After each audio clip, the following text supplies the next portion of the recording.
How do we explain what has happened in the book of Acts or in the biographies? What is the explanation for Paul shaking things up? Shaking. You think about how it turned things on its head.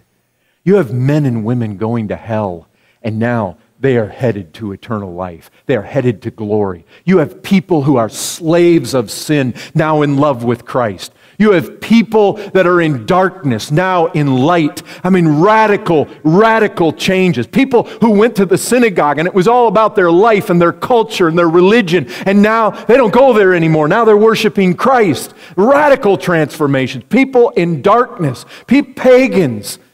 How do we explain all this? What is the explanation? Somebody will say, well, didn't you see it there in Acts 17? Paul spoke to them from the Scriptures. He preached Christ. Oh, undoubtedly. Undoubtedly.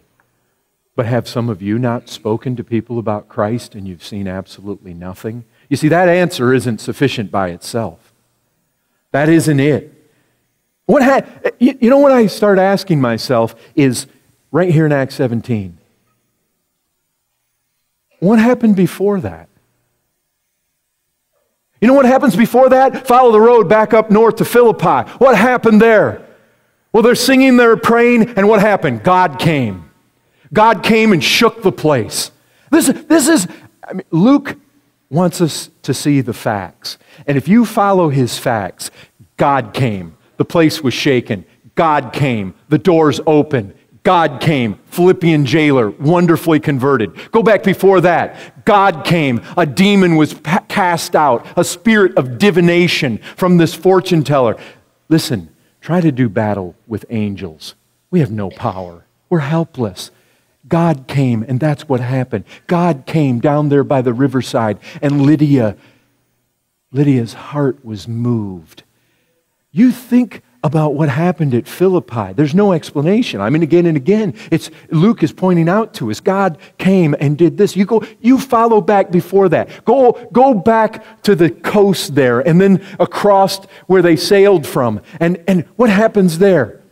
What happens there? Paul's not allowed to preach over in Asia. And then he wants to go up in Bithynia and he can't go that way. Why? Because God's coming and God's hemming him in and God's steering him and channeling him. No, Paul, you can't go that way and you can't go that way. And then he has a Macedonian vision. Where'd that come from? God came. God directed him and gave him the Macedonian call. And what happens? You go back before that. Now it's not Paul and Silas, it's Paul and Barnabas. And what's happening there? These guys are going on, regular church life. There they are, Antioch in Syria. And then God comes, set apart for me, these men right here to the work that I've called them to. God came again. You go back before that, and what happens? There's this guy breathing these slaughters and murders, and he's headed towards Damascus. And God came in the person of Jesus of Nazareth and drops him down there, wonderfully converts his soul. You go back before that, and now it's not Paul, it's Peter. And what happens there? Day of Pentecost, and the Spirit of God came. I mean, you go back before that. What's before that? What's before that are the things that Jesus began to do and teach. And what's that all about? God with us. God came down. God did all the things in the Son that we now speak in this message that we proclaim. But all the way through, that's the explanation. All the way through, you keep backing up, and it's God came. It's God came. What explanation for men turning the world upside down? We have to start right here with the living God. That is the answer. That's the answer. I mean, why, brethren, why was it that the things in the pages of Whitfield's biography seem so much like the book of Acts? Because they were like the book of Acts. It was like that. God had come. The presence of God was real. God was manifesting himself. God was moving. What does this have to do with us? It has everything to do with us.